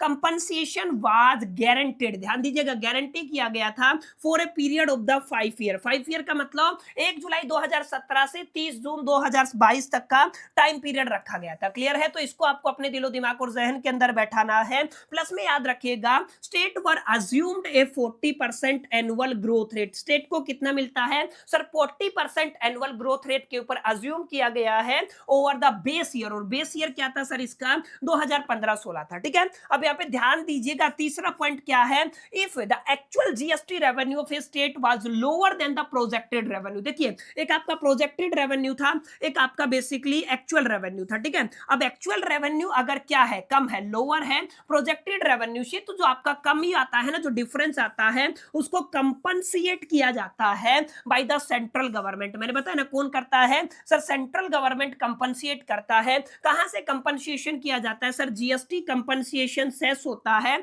जो कि बेसिकली लग्जरी आइटम के ऊपर और सिन गुड्स के ऊपर लगाए जाते हैं, जैसे तंबाकू हो गया, पान मसाला हो गया, कोल हो गया, मोटर कार हो गया और उसके बाद आपका एरिएटेड ड्रिंक्स हो गया, ठीक है। इन सब के ऊपर आपका बेसिकली क्या लगता है, सिन गुड्स लगता है। तो यहाँ पे मैंने लिखा भी होगा, यस, जैसे आपका तंबाकू हो गया। इसके अलावा मैंने क्या बताया सर, आप बेसिकली बहुत सारे एग्जाम्पल बता रहे, कुछ भी लिख दीजिएगा, ठीक है। ये आपका एरिएटेड ड्रिंक्स हो गया, कोल हो गया, पान मसाला हो गया, इन सब के ऊपर, ठीक है ना। अब यहाँ पे ध्यान दीजिएगा, 5वां पॉइंट क्या है, the compensation was calculated and and release every 2 month. ध्यान रखिएगा, ये जो कंपनसेशन है उसको कैलकुलेट किया गया और हर दूसरे महीने में एवरी 2 मंथ्स में क्या किया गया, रिलीज किया गया। अब यहाँ पे ध्यान दीजिएगा, दिस इज क्रेजी थिंग कि अगर आप लोग importance of the compensation mechanism की बात करते हैं तो बहुत बुनियादी तौर पे आप लोग ये कह सकते हैं कि यहाँ पे प्रोटेक्ट करना है financial interest of the states को लेकर के, यहाँ पे इंक्रीज करना है confidence of the state in adopting GST के अंदर और एंश्योर करना है smooth implementation of the GST across the India. ठीक है, कुछ एग्जांपल मैंने दिए हुए हैं जिसको आप लोग दिलो दिमाग और जहन के अंदर बैठा करके चल सकते हैं। ठीक है, तो this is going to be very very important कि सर ये आपका स्टेट कंपनसेशन मैकेनिज्म क्या होता है, इसको आपको एक्सप्लेन करना है। कई बार आपके एग्जामिनेशन के अंदर यहां से सवाल आता है, 101% यहां से पॉसिबिलिटी बन रहा है कि यूनिट 1 के अंदर ये क्वेश्चन देखने को मिले, तो प्लीज इसको अपने दिलो दिमाग और जहन के अंदर बैठा करके जाइएगा। ठीक है, अब एक सवाल ये भी है कि सर एग्जैक्टली कौन कौन से कॉन्स्टिट्यूशनल अमेंडमेंट्स हैं जो मेड हुए for the implementation of the GST in India. तो there are the multiple amendment जो बेसिकली यहाँ पे देखने को मिलते हैं। सर मल्टीपल अमेंडमेंट के अंदर ध्यान दीजिएगा, अगर आप लोग जीएसटी की बात करते हैं तो GST was implemented in India through the 101st constitutional amendment act 2016। ठीक है ना, यानी कि आप लोग क्या कहेंगे, 101वां कॉन्स्टिट्यूशनल अमेंडमेंट एक्ट 2016 आया था, उसके थ्रू जीएसटी का इंप्लीमेंटेशन हुआ था।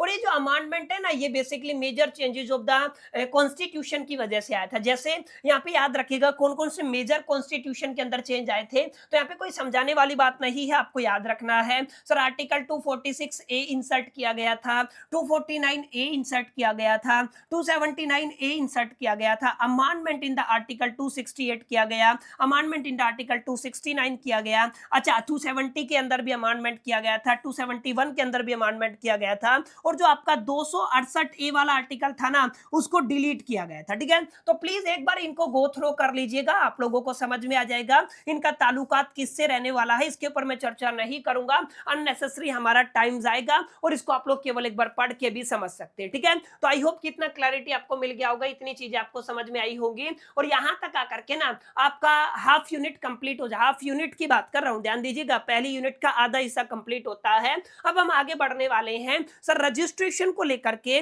एक सवाल अक्सर आपके फाइनल एग्जामिनेशन के अंदर देखने को मिलता है कि एग्जैक्टली जब भी आप लोग रजिस्ट्रेशन की बात करते हैं अंडर द जीएसटी, तो रजिस्ट्रेशन का मीनिंग क्या होता है, और रजिस्ट्रेशन किन किन को कराना चाहिए, किन के लिए कंपलसरी होता है, किन के लिए वॉलंटियर होता है, किन को रजिस्ट्रेशन कराने की जरूरत नहीं है। ये एक ऐसा पूरा मामला है जिसके ऊपर मैंने 1 घंटा बात किया है, लेकिन यहां पर हम लोग केवल उन्हीं बातों को करेंगे जो आप लोग शॉर्ट टाइम के अंदर एग्जामिनेशन के अंदर लिख के आ सके। बहुत डिटेल में मैं आप सभी के साथ चर्चा करने वाला नहीं हूं। तो रजिस्ट्रेशन का मतलब होता है एक ऐसा प्रोसेस जिसके थ्रू कोई भी एक पर्सन है वो आपका रजिस्टर्ड पर्सन बन जाता है अंडर द जीएसटी लॉ। ठीक है, अब जैसे आप लोग रजिस्ट्रेशन लेते हैं तो आप अपने कस्टमर से जीएसटी को कलेक्ट कर पाएंगे under the forward charge mechanism, और गवर्नमेंट को टैक्स पे कर सकते हैं। और जैसे आप लोग गवर्नमेंट को टैक्स पे करेंगे तभी आप लोग बेसिकली आईटीसी को क्लेम कर सकते हैं, इनपुट टैक्स क्रेडिट को क्लेम कर सकते हैं। तो this is called the registration and the benefit of the registration. यानी कि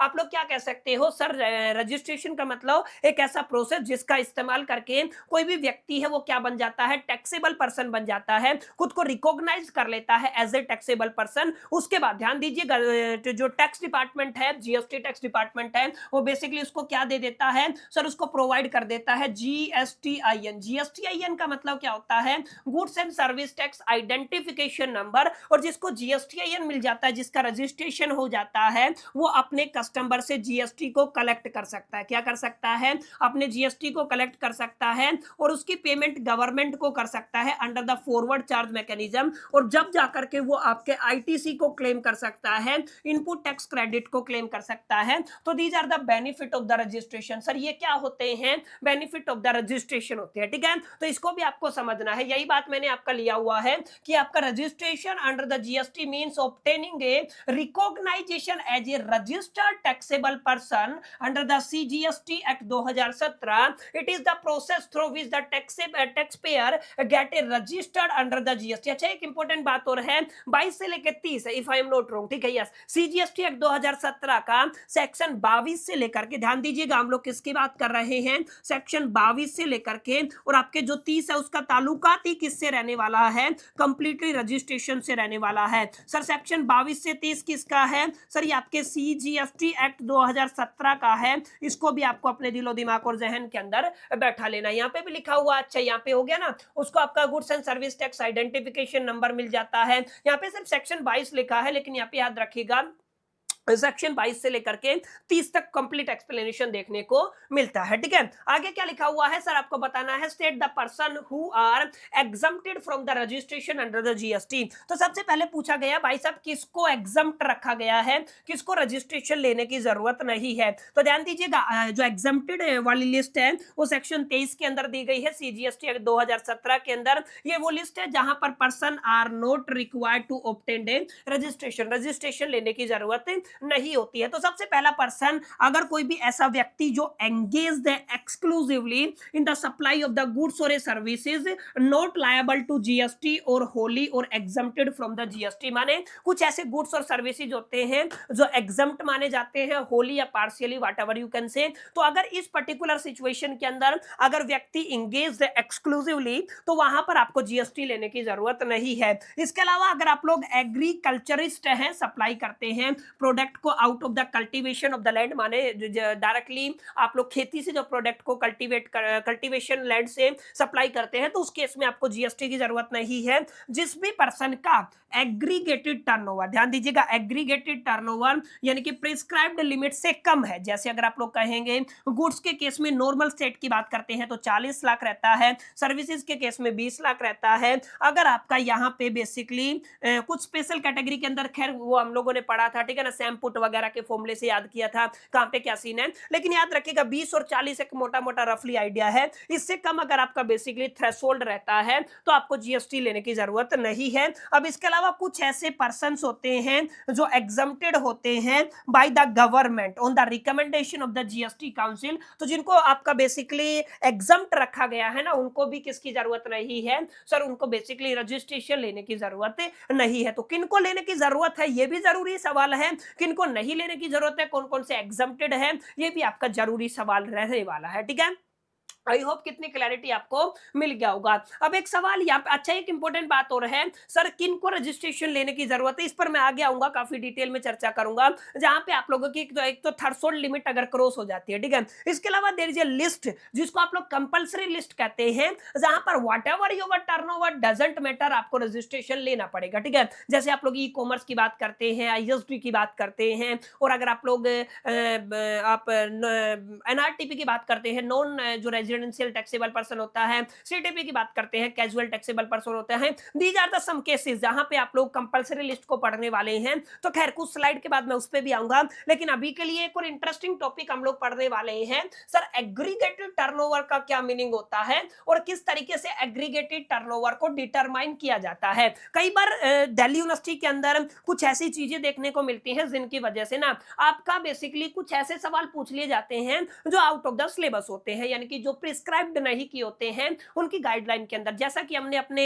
एक subject that is the business analytics के अंदर भी देखा कि यूनिट 2 को वहां पे स्पेशली उन्होंने गाइडलाइन के अंदर मेंशन किया था कि थ्योरेटिकल एग्जामिनेशन के प्रोस्पेक्टिव से नहीं है, लेकिन वहां से भी 10 नंबर का इस बार सवाल आया। तो इसी तरीके से कई बार एग्रीगेटेड टर्नओवर से सवाल पूछ लिया जाता है, न केवल डेफिनेशन लेकिन उसका फॉर्मूला आप दिलो दिमाग और जहन के अंदर बैठा करके जाइएगा, ताकि न्यूमेरिकल को देखते ही ना आपको उसको उड़ा देना, ठीक है। आप ध्यान दीजिएगा, एग्रीगेटेड टर्नओवर का एक्सप्लेनेशन आपके सीजीएसटी एक्ट 2017 के सेक्शन 2 के सबसेक्शन 6 के अंदर दिया गया, ठीक है।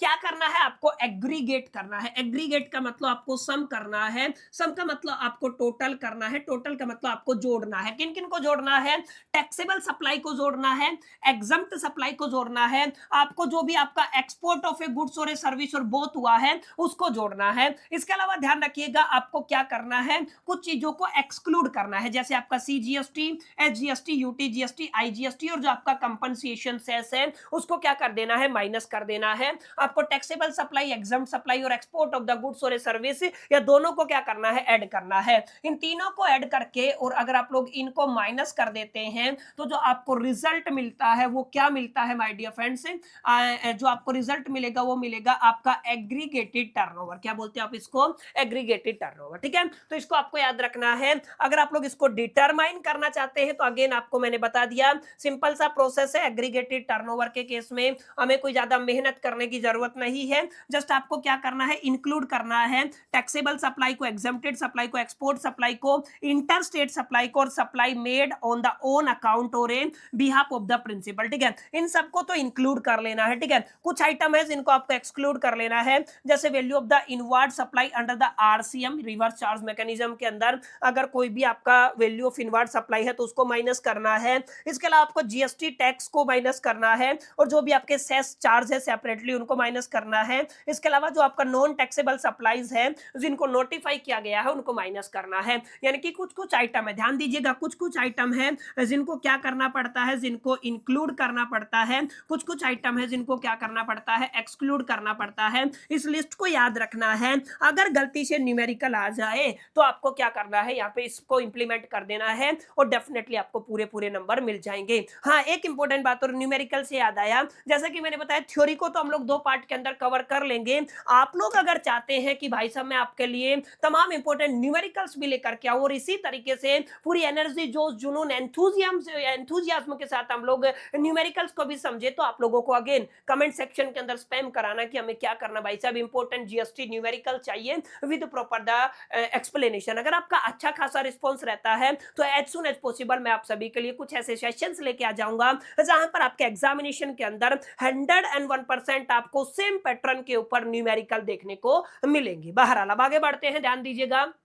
ये कॉन्सेप्ट मेरा व्यक्तिगत तौर पे मानना है आपको क्लियर रहा होगा।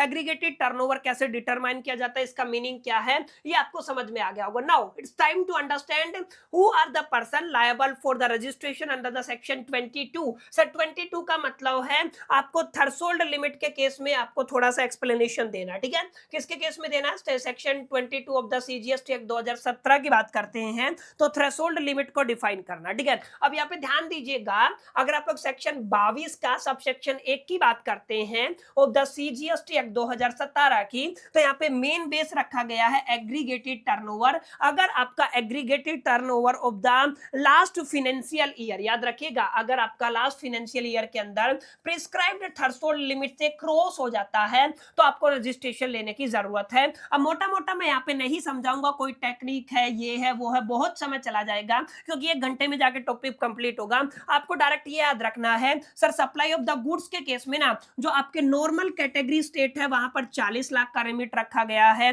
स्पेशल कैटेगरी स्टेट्स के अंदर गुड्स के अंदर 20 लाख का लिमिट रखा गया है। अगर आप लोग सप्लाई ऑफ द सर्विस करते हैं तो 20 लाख नॉर्मल केस कैटेगरी के अंदर और 10 लाख का आपका स्पेशल कैटेगरी के अंदर। ठीक है, तो ये आपको याद रखना है, सर ये आपकी लिमिट रहेंगी। लिमिट ना बोल करके आप लोग इनको क्या बोलेंगे, सर आप लोग इनको थ्रेशोल्ड लिमिट बोलने वाले। ठीक है, तो थ्रेशोल्ड लिमिट से अगर आपका टर्नओवर कंप्लीट हो, सॉरी प्रोसीड एक्सेड हो गया है तो आपको GST रजिस्ट्रेशन लेने की जरूरत है। ठीक है, अब the person liable for the registration इस पर्टिकुलर सिचुएशन के अंदर आपको बताना है every supplier who make the taxable supply exceeding the prescribed turnover limit, यानी कि इससे ज्यादा अगर आप लोग बेसिकली आपकी लिमिट हो गई है तो आपको रजिस्ट्रेशन लेना चाहिए। Person making taxable supplies from 1 और ए मोर स्टेट, यानी कि आप लोग कहेंगे जो आपका इंटर स्टेट सप्लाई होता है ना, जिसको आप लोग एक शब्द में डिफाइन कर सकते हैं। आपका एक सप्लाई होता है जिसको आप लोग क्या कहते हैं, सर इंटर स्टेट सप्लाई के नाम से जानते हैं। ठीक है, तो इंटर स्टेट सप्लाई के केस में आपको बेसिकली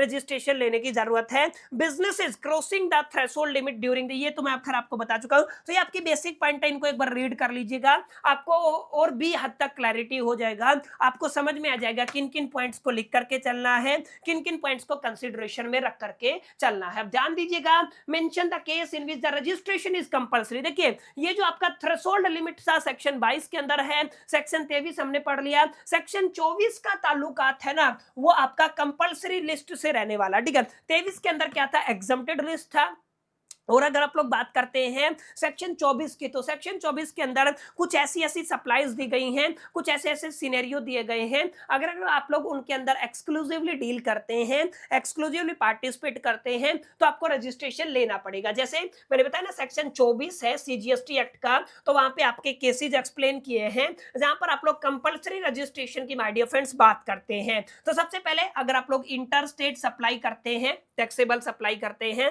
तो उस केस में अच्छा अगर आप लोग सीटीपी हैं, कैजुअल टैक्सेबल पर्सन, अगर आप लोग एनआरटीपी हैं, अगर आप लोग एक पर्सन है जो पे करता है टैक्स अंडर द आरसीएम, देखिए अमूमन आप लोग एफसीएम फॉरवर्ड चार्ज मैकेनिज्म को ऑप्ट करते हैं, लेकिन अगर आप लोग आरसीएम ऑप्ट करते हैं तो आरसीएम के केस में ना आपको बेसिकली रजिस्ट्रेशन लेना पड़ेगा। इसके अलावा आप याद रखिएगा person required to deduct the tax, यानी कि जो आपका टीडीएस और टीसीएस वाला सिनेरियो है ना, उस केस में भी आपको रजिस्ट्रेशन लेना पड़ेगा। आईएसडी का जो केस होता है इनपुट सर्विस डिस्ट्रीब्यूटर्स का, उस केस में भी रजिस्ट्रेशन लेना पड़ता है। पर्सन अगर कोई भी है गुड्स और सर्विसेज को सेल करता है through the e commerce operator, उसको भी लेना पड़ता है। और जितने भी ई कॉमर्स ऑपरेटर है उनको भी कलेक्ट करने के लिए टीसीएस को अपना क्या चाहिए सर, जीएसटी रजिस्ट्रेशन चाहिए। इसके अलावा आपका जितना भी ओआईडीएआर वाला सीन होता है ना, उस सिनेरियो के अंदर भी आपको क्या चाहिए सर, जीएसटी रजिस्ट्रेशन चाहिए। एंड एजेंट सप्लाइंग गुड्स और services on the behalf of the other taxable person, माने किसी और टैक्सेबल पर्सन के बिहाफ पे अगर कोई भी एजेंट सप्लाई करता है गुड्स और सर्विसेज को, तो उस केस में भी आपको माय डियर फ्रेंड्स क्या चाहिए, आपको रजिस्ट्रेशन चाहिए ही चाहिए। इसको आपको समझना, ठीक है। Any other person notified by the government on the recommendation of the GST council, ये भी मैं बता चुका हूं। आपको क्या चाहिए सर, आपको जीएसटी रजिस्ट्रेशन चाहिए। तो इस जस्ट ए लिस्ट, ठीक है, ये लिस्ट है जिसको आपको याद करना है, दिलो दिमाग और जहन के अंदर बैठाना है। अगर आप लोग ऐसा करते हैं तो 101% आप लोग डेफिनेटली पूरे मार्क्स सिक्योर कर सकते हैं। तो कुल मिलाकर के यहां तक हम लोगों ने काफी चीजों को काफी डिटेल में, काफी गहराई में जाकर के अंडरस्टैंड कर लिया है। अब हम थोड़ा आगे बढ़ेंगे और काफी अभी अच्छी अच्छी चीजें रहेंगी। यस, एक आपका एग्जाम्पशन चैप्टर है ना, आखिरी चैप्टर है, चैप्टर नंबर 4 आपकी यूनिट 1 का। उसके अंदर से एक या दो सवाल आई थिंक हम लोग पढ़ेंगे। यस, 2 क्वेश्चन पढ़ेंगे जो आपके पूछे जा सकते हैं, फिर आपका यूनिट 1 कंप्लीट हो जाएगा, ठीक है, ताकि आपको एक क्लैरिटी हो जाए कि भाई साहब किस किस तरीके के सवाल यहां से पूछे जा सकते हैं।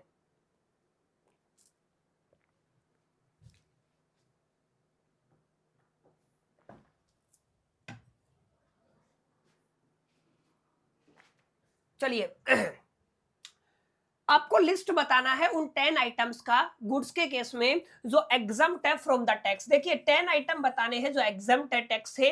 Also state the provision related to the educational services which are exempted from the tax. Educational services से जिनको एग्जम्प्ट फ्रॉम द टैक्स रखा गया है उनके प्रोविजंस को भी बताना है। इनका एक्सप्लेनेशन आपको सीजीएसटी एक्ट 2017 के सेक्शन 11 के अंदर देखने को मिलता है। और on the recommendation of the GST council कुछ ऐसे गुड्स हैं जिनको एग्जम्प्ट रखा गया। देखिए जैसे आपका फ्रेश मिल्क हो गया, फ्रेश फ्रूट हो गए, आपकी फ्रेश वेजिटेबल होगी, एग्स हो गए, आपके अनब्रांडेड आटा और फ्लोर हो गए, नेचुरल हनी हो गया, साल्ट हो गया, न्यूज़पेपर हो गया, ह्यूमन ब्लड हो गया और इसके कंपोनेंट, ह्यूमन ब्लड और इसके कंपोनेंट, इसके बाद आपके एग्रीकल्चरल जो सीड्स है ना, ये कुछ ऐसे आइटम है जिनको जीएसटी से एग्जम्प्ट किया गया है। आगे पूछा गया है आपको बताना है exemption related to the educational services. तो याद रखिएगा एजुकेशनल सर्विसेज को एग्जम्प्ट किया गया था under the notification 12/2017 central tax rate, ठीक है, ये आपको याद रखना है। अच्छा, कुछ services exempted from the GST की बात हो रही है। एजुकेशनल इंस्टीट्यूट के अंदर, देखिए ये एजुकेशनल इंस्टीट्यूट के अंदर कोई भी सर्विस प्रोवाइड की जाती है उसके स्टूडेंट्स को, वहां की फैकल्टी को या स्टाफ को, तो क्या कहलाएगी सर, आपकी एग्जम्प्ट कहलाएगी।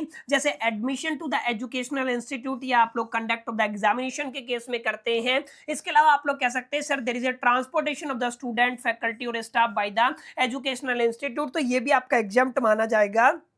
इसके अलावा आपका जो कैटरिंग सर्विस है including the mid day meal provided in the school, ये भी आपका एग्जम्प्ट माना जाएगा। सिक्योरिटी, क्लीनिंग और house keeping services provide to educational institute up to the higher secondary level, ध्यान रखिएगा up to the higher secondary level है, ये भी क्या मानी जाएंगी, एग्जम्प्ट मानी जाएंगी। तो these are the services exempted from the GST, ठीक है, तो ये आपको याद रखना है।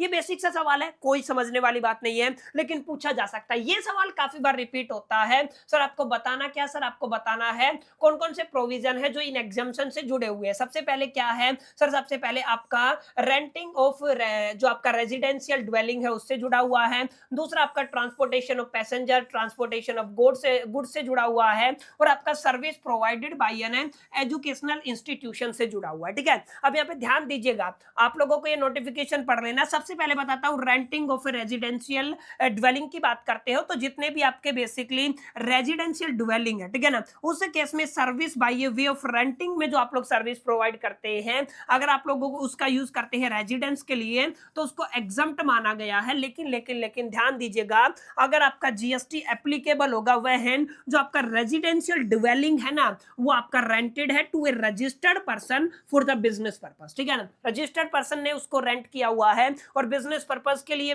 रेंट किया हुआ है और अंडर द आरसीएम किया हुआ है, तो उस पे आपको क्या करना पड़ेगा, टैक्स देना पड़ेगा। ठीक है, तो ये आपका रेजिडेंशियल ड्वेलिंग हो गया। अगर आप लोग ट्रांसपोर्टेशन ऑफ पैसेंजर की बात करते हैं तो the following passenger transport service are exempt, ये एग्जम्प्ट मानी जाती हैं। जैसे आप लोग कहेंगे transportation by non air condition, जो आपके कॉन्ट्रैक्ट कैरियर्स हैं उनके कैरीज है उनके केस में, या जो आप लोग कह सकते हैं ट्रांसपोर्टेशन बाय मेट्रो, इसके अलावा जो आपका मोनोरियल सोरे जो आपका ट्रैमवे है उसके केस में, और आप लोग कहेंगे transportation of the passenger by public transport इन, आप लोग कहेंगे इनलैंड वाटरवेज के अंदर, और इसके अलावा transportation by the stage carriers other than the air conditional uses. ठीक है, तो ये कुछ एग्जांपल है, ये याद कर लीजिएगा। इसी तरीके से ट्रांसपोर्टेशन ऑफ गुड्स के केस में आपको ये वाला पॉइंट कवर करना है। और यहाँ पे एक और पॉइंट है, services provide by the educational institute, इसके ऊपर अभी अभी बात की है। पूरी सर्विस की लिस्ट मैंने आपको पढ़ाई थी, याद हो तो देखिए यहाँ पे कहाँ पे गए, ये रहा ना, पूरी ये सर्विस की लिस्ट है। ठीक है, ये सेम बात आपको यहाँ पे लिखनी है। अगर आप लोग यहाँ पे लिखते हैं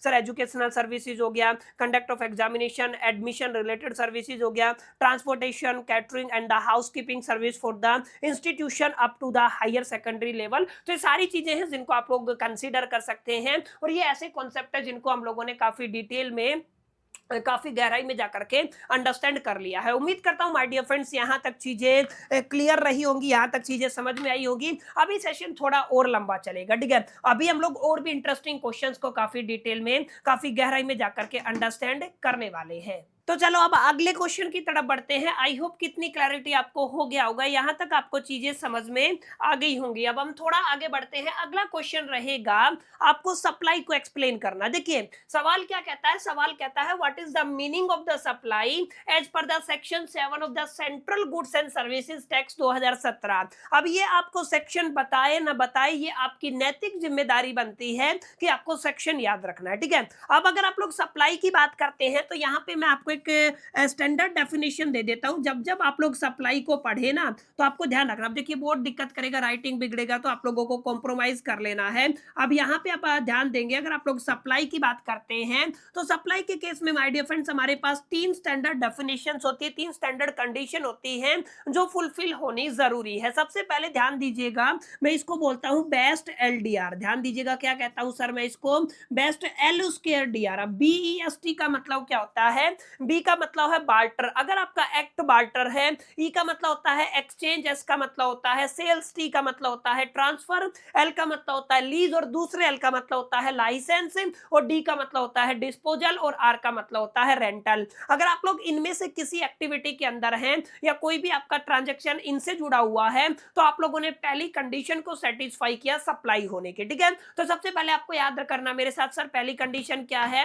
आपके पास क्या होना चाहिए सर, बेस्ट एलडीआर होना चाहिए। B stand for the barter, E stand for the exchange, S stand for the sales, T stand for the transfer, L का मतलब होता है लीज और दूसरे एल का मतलब होता है लाइसेंस, डी का मतलब होता है डिस्पोजल और आर का मतलब होता है रेंटल। अब दूसरी जो कंडीशन रहेगी ना, दूसरी जो कंडीशन रहेगी उसके बदले में आपके पास एक कंसीडरेशन होना चाहिए। क्या होना चाहिए, कंसीडरेशन। जो भी सप्लाई है उसके साथ कंसीडरेशन होना जरूरी है, और वो आप लोग बेसिकली बिजनेस पर्पज से यूज करें, ये भी आपके लिए बड़ा जरूरी है। ठीक है, यानी कि जो आपने जो गुड्स या सर्विसेज का सप्लाई किया है या जो आपका ट्रांजेक्शन हुआ है वो आपको किसके लिए यूज करना है सर, आपको अपने बिजनेस पर्पज के लिए यूज करना है। इस बात को आपको अपने दिलो दिमाग और जहन के अंदर बैठा करके चलना है। आम अमूमन जनरल तौर पे अगर ये तीनों कंडीशन सेटिस्फाई करती हैं तो आपका जो इवेंट है वो टैक्सेबल इवेंट कहलाता, सप्लाई बन जाता है। इसका एक्सप्लेनेशन आपको section 7 subsection 1 of the central goods and services tax act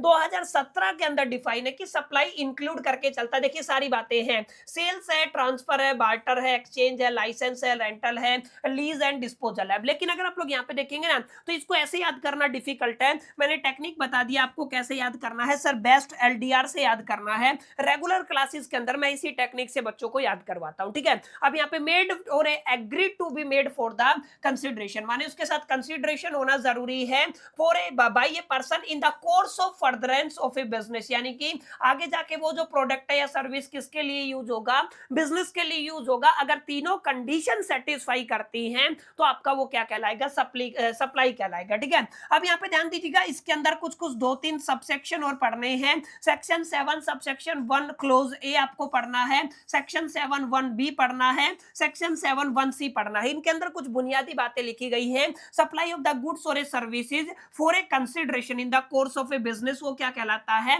sir, वो आपका बेसिकली सप्लाई कहलाता है। जो अभी हमने डेफिनेशन पढ़ी है ना वो यहाँ पे लिखी हुई थी, वो सेम बात है, ठीक है। 7 1 बी के अंदर कहा गया है अगर आप लोग सर्विसेज को इंपोर्ट करते हैं, क्या करते हैं सर, सर्विसेज को इंपोर्ट करते हैं, थोड़ा ख्याल करिएगा, आप लोग क्या करते हैं, सप्लाई करते हैं, सॉरी आप क्या करते हैं, बेसिकली इंपोर्ट करते हैं सर्विसेज को for a consideration whether it is use for a business और ए नोट। समझ में आया, यानी कि आपने सर्विस को इंपोर्ट किया है, उसके बदले में कंसिडरेशन पे किया है, तो वो क्या कहलाएगा सर, आपका बेसिकली क्या कहलाएगा, आपका सर्विस कहलाएगा, ठीक है। तो यहाँ पे जो तीसरी कंडीशन है ना, बिजनेस के लिए यूज हो नहीं हो, इससे कोई मतलब नहीं है, ठीक है। आपका ये डीम्ड सप्लाई माना जाता है, यानी कि आपने सर्विस इंपोर्ट किया है, ठीक है, क्या किया है, सर्विस इंपोर्ट किया है और उसके लिए कंसिडरेशन पे किया है, ठीक है। अब उसका आप कुछ भी करो, आपको कुछ भी करना है, लेकिन वो क्या माना जाएगा, सप्लाई माना जाएगा, ठीक है। बिजनेस के लिए यूज करो ना करो वो आपकी सिरदर्दी है। और सेक्शन 7 1 सी कहता है एक्टिविटी स्पेसिफाइड इन शेड्यूल 1। अब शेड्यूल 1 आपको पढ़ना पड़ेगा, ठीक है। जो भी एक्टिविटी स्पेसिफाइड है शेड्यूल 1 के अंदर made without a consideration are also treated as a supply, यानी कि शेड्यूल 1 के अंदर जो भी एक्टिविटी स्पेसिफाई है भले ही उनके साथ कंसिडरेशन ना हो, लेकिन फिर भी वो क्या मानी जाएंगी सर, सप्लाई मानी जाएंगी। इस बात को आपको अपने दिलो दिमाग और जहन के अंदर बैठा करके चलना है, ठीक है। तो ये कुछ बातें हैं जिनको आपको पढ़ना है। इसके अलावा सेक्शन 2 सेक्शन 7 सबसेक्शन 2 है, वो क्या कहता है, activity specified in schedule 3 such as आप लोग कहेंगे services by the employees to the employer हो गया, function performed by the MP MLA और जज हो गया, और आपका जो फ्यूनरल सर्विसेज है वो हो गई, are treated neither as a supply of the goods और nor a supply of the services. तो जो ऊपर आपको मैंने बताया है ना, इनको आप लोग बेसिकली क्या कहते हैं, नेगेटिव लिस्ट कहते हैं सर। ये जो है सेक्शन 7 2 है, जर्नल इनको क्या बोला जाता है सर, नेगेटिव लिस्ट बोला जाता है। तो इसको भी आपको पढ़ लेना है। ना तो इनको सप्लाई ऑफ द गुड्स की कैटेगरी में रखा जाता है, ना तो इनको सप्लाई ऑफ द सर्विसेज की कैटेगरी के अंदर रखा जाता है। सप्लाई का डेफिनेशन क्या है, पेपर के अंदर आने की संभावना बहुत ज्यादा रहने वाली है। हम्बल रिक्वेस्ट है, प्लीज आप इसको एक बार पढ़ लीजिएगा, ठीक है। अब एक डेफिनेशन, बड़ी प्यारी डेफिनेशन है सर, गुड्स को एक्सप्लेन करना है और सर्विसेज को एक्सप्लेन करना है जीएसटी के प्रोस्पेक्टिव में, ठीक है।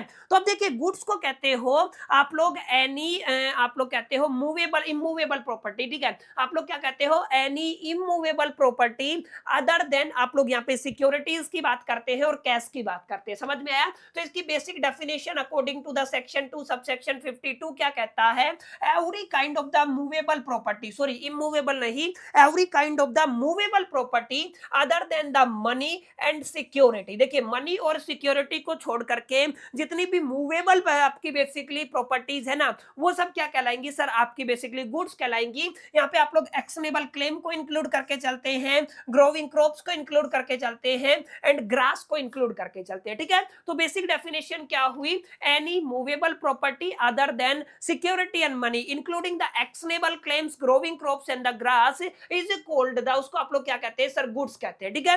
अब गुड्स के अलावा सर्विसेज का क्या मतलब होता है, वैसे सर्विसेज का जो रेलिवेंट सेक्शन है ना, वो आपका सेक्शन 2 सबसेक्शन 102 रहने वाला है। और सर्विसेज का मतलब है anything other than goods, money and security, ठीक है। आप लोगों का जो मनी, सिक्योरिटी और गुड्स के अलावा जो भी बच गया ना, वो क्या कहलाएगा सर? सर्विसेज कहलाएगा। तो यही डेफिनेशन है, services means anything other than goods, money और सिक्योरिटी, और but including activity related to the use of money. लेकिन यूज ऑफ मनी से रिलेटेड एक्टिविटी को आपको यहाँ पे बेसिकली क्या करना है? कंसिडरेशन में रखना है। केवल मनी, सिक्योरिटी और जो आपके गुड्स को छोड़ करके जो भी आपका बच गया ना, वो क्या कहलाएगा सर? वो आपका सर्विसेज कहलाएगा अंडर द जीएसटी। ठीक है, तो ये आपको पढ़ना है सर, गुड्स किन्हें कहते हैं, सर्विसेज किन्हें कहते हैं जीएसटी के केस में। अब आगे अगर आप लोग थोड़ा बढ़ते हैं तो ध्यान दीजिएगा, आपको सीजीएसटी एक्ट 2017 के दो सेक्शन में आपको बताता हूं, ध्यान दीजिएगा। एक आपका क्या है? सीजीएसटी एक्ट 2017 है। ठीक है, सीजीएसटी एक्ट 2017 के दो सेक्शन है, एक आपका सेक्शन 9 है, एक आपका सेक्शन 10 है। ठीक है, सेक्शन 9 के अंदर आपको जानकारी मिलती है नॉर्मल स्कीम जो ऑप्ट करते हैं उनके लिए, और सेक्शन 10 के अंदर आपको जानकारी मिलती है आपके कंपोजिशन स्कीम को लेकर के। अब देखिए, रात को पता है क्या दिक्कत होता है? पता नहीं इस बोर्ड के अंदर कोई टेक्निकल इशू आ गया है जिसकी वजह से राइटिंग बिगड़ जाता है, और राइटिंग बिगड़ता है ना तो मेरा मानसिक संतुलन बिगड़ता है। तो प्लीज आप लोग इस चीज को थोड़ा सा कोऑपरेट कीजिएगा, अगर राइटिंग बिगड़ता है तो उसको आप लोग अदरवाइज लीजिएगा। ठीक है, अब यहाँ पे ध्यान दीजिएगा, कंपोजिशन स्कीम का ताल्लुकात किससे रहने वाला है?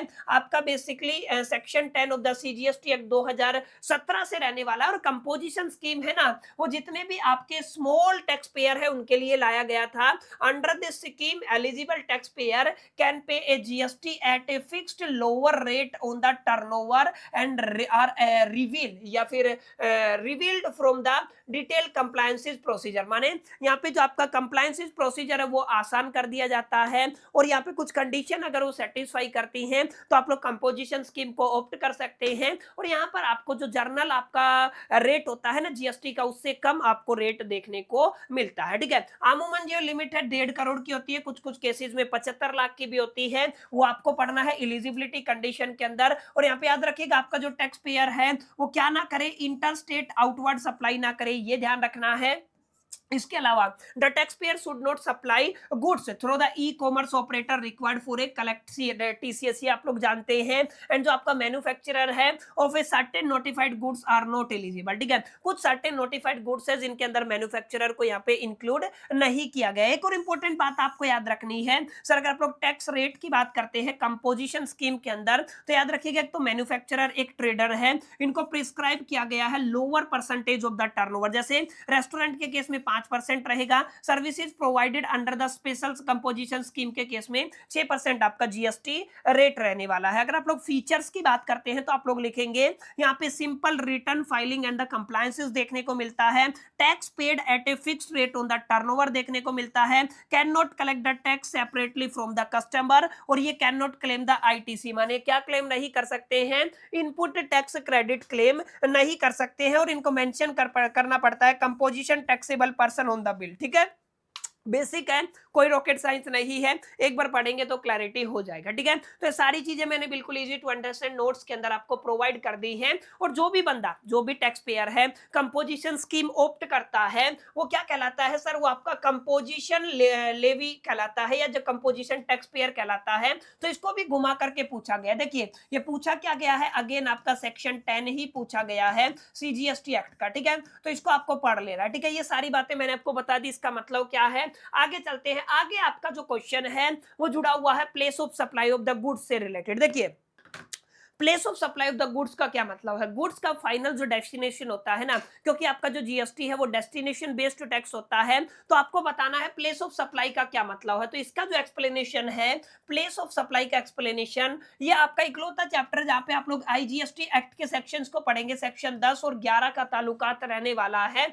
जहां पर हम लोग कहते हैं place of supply determine whether a transaction is a intrastate और a interstate supply, whether the CGST, SGST और आईजीएसटी विल बी लेविड। ठीक है ना, यानी कि आपका basically nature of the supply दो तरीके के होते हैं, एक इंटरस्टेट सप्लाई होता है, एक आपका इंट्रास्टेट सप्लाई होता है। तो इंटरस्टेट सप्लाई और इंट्रास्टेट सप्लाई के दोनों केसेस के बिहाफ पे ही आप लोग बताते हैं सीजीएसटी लगेगा, आईजीएसटी लगेगा या एसजीएसटी लगेगा। तो सारी जानकारी आप लोगों को केवल और केवल प्लेस ऑफ सप्लाई के बिहाफ पे भी फाइंड आउट की जाती है। दैट्स व्हाई ये अपने आप में काफी अहम, इंपॉर्टेंट और जरूरी टॉपिक रहने वाला है आपके एंटायर जीएसटी का। ठीक है, अब रूल्स की बात करते हैं तो these are the the basic rule. इसके अलावा काफी डिटेल में मैंने पढ़ाया हुआ है, लेकिन हम लोग यहाँ पे बेसिक रूल पढ़ेंगे। Supply involving movement of the goods, इसका एक्सप्लेनेशन सेक्शन 10 सबसेक्शन 1 और क्लोज ए के अंदर दिया गया है। अगर आपका मूवमेंट्स ऑफ द गुड्स हो रहा है तो ध्यान रखिएगा वहां पे आप लोग सप्लाई, प्लेस ऑफ सप्लाई क्या माना जाएगा सर, वो लोकेशन माना जाएगा जहां पे movements of the goods terminate होता है। ठीक है,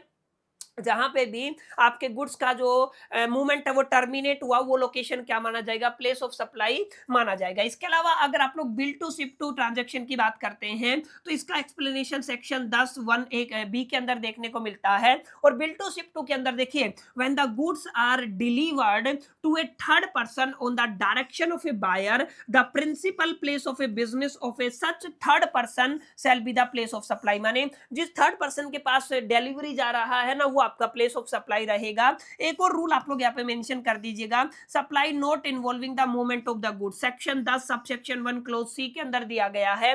जहां पे आपका basically movements of the goods नहीं है तो ध्यान दीजिएगा वहां पे जो आपका प्लेस ऑफ सप्लाई है ना, location of the goods at the time of the delivery, delivery के टाइम पे जो आपका लोकेशन ऑफ गुड्स है ना, वही माना जाएगा। इसके अलावा एक पॉइंट आप लोग लिखिएगा, गुड्स असेंबल और इंस्टॉल एट द साइट, जिस साइट के ऊपर आपने इंस्टॉल किया है या असेंबल किया है वही आपका क्या कहलाएगा, वही प्लेस ऑफ सप्लाई कहलाएगा। इसी तरीके से अगर आप लोग supply on the board of conveyance की बात करते हैं तो यहाँ पे ध्यान दीजिएगा, for the good supply on the boards of vessel, aircraft और ए ट्रेन और a motor vehicle, place of supply is the location where the goods are taken on board, यानी कि जहां से गुड्स को क्या किया गया है, टेकन ऑन बोर्ड किया गया है, वो क्या कहलाएंगी सर, वो आपकी बेसिकली आप लोग कह सकते हैं वो आपका बेसिकली प्लेस ऑफ सप्लाई कहलाएगा। ठीक है, अब यहाँ पे दो point import of the goods से जुड़े हुए हैं, एक्सपोर्ट ऑफ द गुड्स से जुड़े हुए हैं, एक बार इनको गो थ्रो कर लेना। ठीक है, तो these are the very basic points, इनको आपको अपने दिलो दिमाग और जहन के अंदर बैठाना है ताकि आपको एक क्लैरिटी हो सके, ताकि आप लोग अंडरस्टैंड कर सके कि एग्जैक्टली क्या कुछ सिनेरियो यहाँ पे रहने वाला है। क्लियर है, तो ये आपको थोड़ा सा समझना है, अच्छे से इसको प्रैक्टिस करना। ठीक है, तो ये काफी इंपॉर्टेंट सवाल है एग्जामिनेशन के अंदर, प्लेस ऑफ सप्लाई से जुड़ा हुआ क्वेश्चन देखने को मिल सकता है। अब यहाँ पे अगेन ये क्वेश्चन रिपीट हुआ है, explain the provision regarding to the place of supply of the goods as per the CGST act 2017, तो प्लेस ऑफ सप्लाई ही पूछा गया है, तो इसको भी आपको एक बार पढ़ लेना है। अच्छा, दो तरीके की आपकी सप्लाई होती है, एक आपकी इंट्रास्टेट सप्लाई होती है, एक आपकी इंटरस्टेट सप्लाई होती है। एग्जामिनेशन के अंदर यहां से सवाल देखने को मिलता ही मिलता है, तो इसको डिफरेंस को अच्छे से अंडरस्टैंड करना। ध्यान दीजिएगा, जब भी आपका जो सप्लायर है और रेसिपेंट है वो with in the same state है तो आपका सप्लाई इंट्रास्टेट कहलाएगा। अगर आपका सप्लायर और रेसिपेंट डिफरेंट स्टेट के अंदर है तो आपका सप्लाई इंटरस्टेट सप्लाई कहलाएगा। ठीक है, तो अगर आपका इंट्रास्टेट सप्लाई है तो आपका बेसिकली सीजीएसटी और आपका एसजीएसटी लागू होता है, और अगर आपका यूनियन टेरिटरी है तो आपके एसजीएसटी की जगह यूनियन टेरिटरी जो जीएसटी लग जाता है। लेकिन अगर आपका बेसिकली इंटरस्टेट सप्लाई है तो आपका पूरा का पूरा क्या लगेगा सर, आपका आईजीएसटी लगने वाला है। ठीक है, यानी कि आप लोग क्या कह सकते हैं सर, आप लोग कह सकते हैं यहाँ पे मैंने क्या लिखा हुआ है, इंटरस्टेट इंट्रास्टेट लिखा हुआ है, मीनिंग की अगर आप लोग बात करते हैं तो इंट्रास्टेट के अंदर क्या देखने को मिलता है, supply where the location of a supplier and the place of supply are in the same state और ए यूनियन टेरिटरी। ठीक है, अगर डिफरेंट स्टेट या यूनियन टेरिटरी के अंदर होता है तो वो इंटरस्टेट होता है। इसका explanation section 8 of the IGST act के 2017 के अंदर है, section 7 of the IGST act 2017 के अंदर है। अच्छा, इंट्रास्टेट के अंदर सीजीएसटी लगेगा, लास्ट में क्या लगेगा, एसजीएसटी लगेगा। ये यूनियन टेरिटरी है तो आपका यूटीजीएसटी लगेगा 50-50%, जैसे स्टैंडर्ड रेट 18% है तो नो चला जाएगा। ठीक है, इंटरस्टेट के अंदर आपका पूरा का पूरा क्या लगेगा सर, आईजीएसटी लगने वाला है। ठीक है, अब tax shared between the central और स्टेट गवर्नमेंट, क्योंकि यहाँ पे पूरा का पूरा आईजीएसटी है तो सेंट्रल गवर्नमेंट के पास चला जाएगा। और जैसा कि मैंने बताया, movement of the goods within the same state है तो वो आपका इंट्रास्टेट है, और फ्रॉम वन स्टेट और union territory to the another state और यूनियन टेरिटरी है तो वो आपका इंटरस्टेट सप्लाई कहलाएगा। एग्जांपल की बात करते हैं, जैसे सेम स्टेट के अंदर दिल्ली से दिल्ली में चले गए, दूसरा क्या कहोगे आप लोग, मान लीजिए गुड्स दिल्ली से लेके हरियाणा में चले गए, तो अलग अलग स्टेट हो गए या सेम स्टेट हो गए, उस बिहा पे आप लोगों को इन चीजों को जस्टिफाई करना। ठीक है, तो ये भी सवाल पूछा जाता है, इसको भी आपको पढ़ लेना है। इसके अलावा what are the time of the supply of the goods under the forward charge, ठीक है ना। फॉरवर्ड चार्ज मैकेनिज्म की बात कर रहा है स्पेसिफिकली कि फॉरवर्ड चार्ज मैकेनिज्म के अंदर माय डियर फ्रेंड्स आपका क्या रहता है, what is the time of the supply, exactly time of the supply क्या रहेगा। तो यहां तक आई थिंक मेरे हिसाब से बहुत रहेगा, काफी लंबा सेशन हो गया है, 1 घंटे से ज्यादा हो गया है। तो हम लोग क्या करेंगे, बाकी जो बच गया है ना उनको नेक्स्ट पार्ट के अंदर कंप्लीट करेंगे। तो ये आपका पार्ट 1 है माय डियर फ्रेंड्स, जहां पर हम लोगों ने बुनियादी तौर पे काफी पॉइंट्स को अच्छे से समझने की कोशिश की है। इसके बाद पार्ट सेकंड आएगा। दोनों पार्ट को अगर आप लोग लगा लेते हैं तो आप लोग डेफिनेटली जितने भी थ्योरेटिकल क्वेश्चन है उनको इजीली टैकल कर सकते हैं, इतना मैं श्योरिटी और एश्योरिटी आपको दे सकता हूं। बाकी अगर आपको सेशन के अंदर कोई डाउट रहा है तो कमेंट सेक्शन खुला है, कमेंट सेक्शन के अंदर जरूर बताइएगा। अगर आपको प्रैक्टिकल क्वेश्चन भी चाहिए तो दबा के कमेंट होने चाहिए, और साथ साथ वीडियो को हाइप करना है, कम से कम 100 लोग हाइप करेंगे तो वैसे ही मैं आपको इस सेशन का पीडीएफ आपको प्रोवाइड कर दूंगा। चलिए इस वीडियो के अंदर इतना ही, मिलते हैं पार्ट सेकंड के अंदर। जब तक के लिए मतलब सोल दी बाय, स्टिल कीप लर्निंग।